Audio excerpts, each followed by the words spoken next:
اب آگے ہے یہ ہو گیا نا، کہیں نہیں کوئی سورج، دھواں دھواں ہے فضا، خود اپنے آپ سے باہر نکل سکو تو چلو۔ تو اس شعر میں شاعر کہتا ہے کہ سورج سے مراد راہ کو روشن کرنے والا، یعنی راہ کو مطلب کوئی راستہ دکھانے والا نہیں، کوئی روشنی نہیں ہے، یعنی ہمیں راستہ دکھانے والا کوئی نہیں ہے۔ یہ شاعر کہتا ہے کہ آج کی دنیا میں کوئی سورج نہیں، کوئی راستہ دکھانے والا نہیں جو ہمیں اپنی روشنی سے راستہ دکھائے۔ پوری فضا جو ہے پر دھواں چھایا ہوا ہے، یعنی دنیا تاریکی میں ڈوبی ہوئی ہے، لوگ بھٹک رہے ہیں یا اپنے خول میں بند ہو رہے ہیں۔ اگر آپ اپنے خول سے باہر نکلنے کی ہمت رکھتے ہو تو آگے بڑھو اور تاریکی سے بھٹکنے والوں کی رہنمائی کرو، یعنی سورج کا کردار ادا کرو، یعنی راستہ دکھاؤ، ہے نا، روشنی کی طرح، سورج کی طرح بنو تاکہ دوسروں کو روشنی پہنچاؤ اور آگے بڑھاؤ۔ یہی ہے زندگی، کچھ خواب چند امیدیں، انہی کھلونوں سے تم بھی بہل سکو تو چلو۔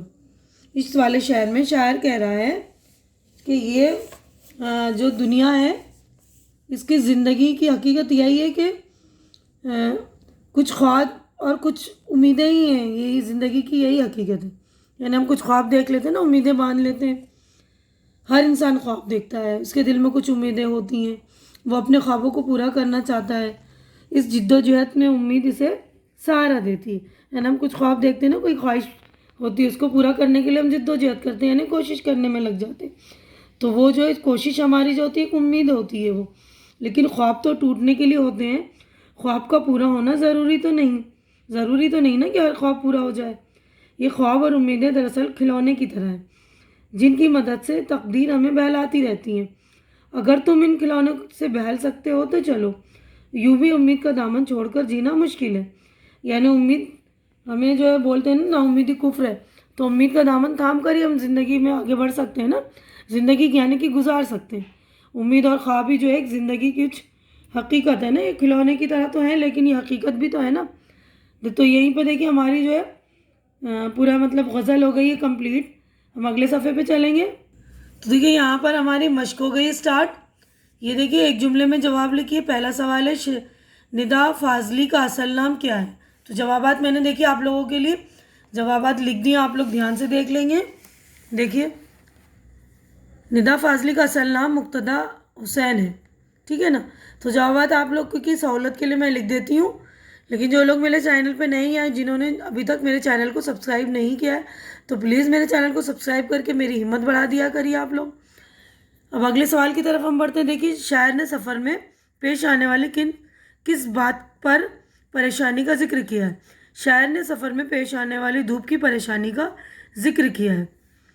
راستے میں اگر تبدیلی ممکن نہ ہو تو ہمیں کیا کرنا چاہیے؟ راستے میں اگر تبدیلی ممکن نہ ہو تو ہمیں خود کو بدلنا چاہیے۔ چوتھا سوال دیکھیے شاعر نے کن چیزوں کو کھلونے کہا ہے؟ شاعر نے خواب اور امیدوں کو کھلونے کہا ہے۔ اب ہم دیکھیے نیکسٹ سوال کی طرف بڑھتے ہیں۔ یہاں پر دیکھیے ان مصروں کو مکمل کیجیے۔ تو دو مصروں سے مل کر ایک شعر بنتا ہے نا، تو ایک مصرع ایک لائن ہے، یعنی شعر کی ایک لائن کو ایک مصرع کہتے ہیں۔ تو دیکھیے میں نے اس میں لکھ دیا کسی کے واسطے ہیں کہاں بدلتی ہے، کسی کے واسطے راہیں کہاں بدلتی، راہیں رے ہے یہ، مجھے گرا کے اگر تم سنبھل سکو تو چلو، کہیں نہیں کوئی سورج، دھواں دھواں ہے فضا، خود اپنے آپ سے باہر نکل سکو تو چلو، ٹھیک ہے۔ تو یہ دیکھ لیجیے گا اچھے سے، یہ راہیں۔ اس کے بعد اگلا ہے دیکھیے نیچے دیے ہوئے مصروں کی صحیح جوڑیاں تلاش کر کے اپنی بیاض میں مکمل شعر کیجیے۔ شعر کو مکمل لکھنا، مکمل شعر لکھیے۔ تو ایک مصرع یہاں اور ایک مصرع یہاں، تو ہمیں صحیح مصرع مطلب شعر بنانی مکمل ہے نا۔ تو دیکھیے پہلا ہے یہاں کسی کو کوئی راستہ نہیں دیتا، مجھے گرا کے اگر تم سنبھل سکو تو چلو۔ دیکھیے میں نے نمبرز بھی لکھ دیے 1 2 3 4، ٹھیک ہے نا، آپ لوگ دیکھ لیں گے۔ کہیں نہیں کوئی سورج، دھواں دھواں ہے فضا، اب یہ دیکھیے خود اپنے آپ سے باہر نکل سکو تو چلو، کسی کے واسطے راہیں کہاں بدلتی ہیں، دیکھیے راہیں۔